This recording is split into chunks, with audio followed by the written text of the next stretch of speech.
नमस्कार दर्शक बंधु, नारद वॉइस ऑफ ट्रुथ पक्षरु आपण मानंकु स्वागत।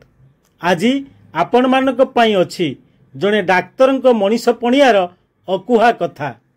बंधुगण, बालेश्वर जिला बालियापाल ब्लॉक प्रतापपुर गोष्ठी स्वास्थ्य केन्द्र रे डाक्तरंक अभाव लागी रहिथिबा बेले सेठाकार जने जनप्रिय फार्मासिस्ट चंदन बाबूंक बदली प्रतिवाद रे अंचलवासी सेदिन धारणा दे चलती।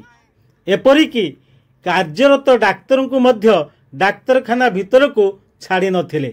झिपिझिपि वर्षा डाक्तर बाबू से गेट पाखरे छिड़ा होइथांती। अन्यपटे बेस किछि रोगी मध्य डाक्तरखाना रे आसी गेट पाखरे डाक्तर को अपेक्षा करी रहिथांती।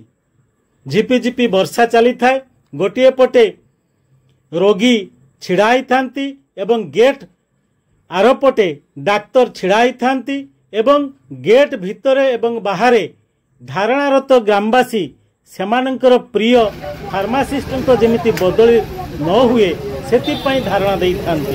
कारण एके तो डाक्तर को अभाव अछि, अन्यपटे जड़े भल फार्मासिस्ट जदि एठू बदली हो जाती ताले निश्चित भाव में लोके हंतसंत हेबे।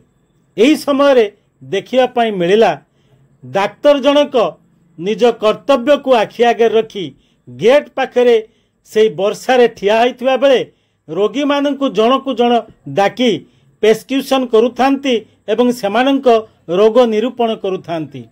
एवं डाक्तर जेमिति रोगी देखिबा आरंभ कले धाड़ी रे मध्य रोगी माने आसी डाक्तरन को देखेइले। अन्यपटे वर्षा हेउथाए एवं प्रतिवाद धारणा मध्य चली थाए। एतिकी बेले किए जने सहृदय व्यक्ति डाक्तर मुंड उपरे छताटी आनी रखिले एवं समस्तक मुहरु एई गोटिए कथा ही बाहरु थाए, एमिति डाक्तर को 100 सलाम। दर्शक बंधु, स्थान काल पात्र जहाँ भी हेई थाउ, जने डाक्तर निकटरे रोगी सेवा जे प्रथम यह डाक्तर प्रीतम कुमार साहू प्रमाणित करिसंती।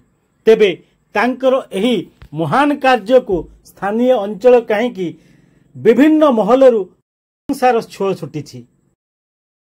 Bureau report, Narad voice of truth.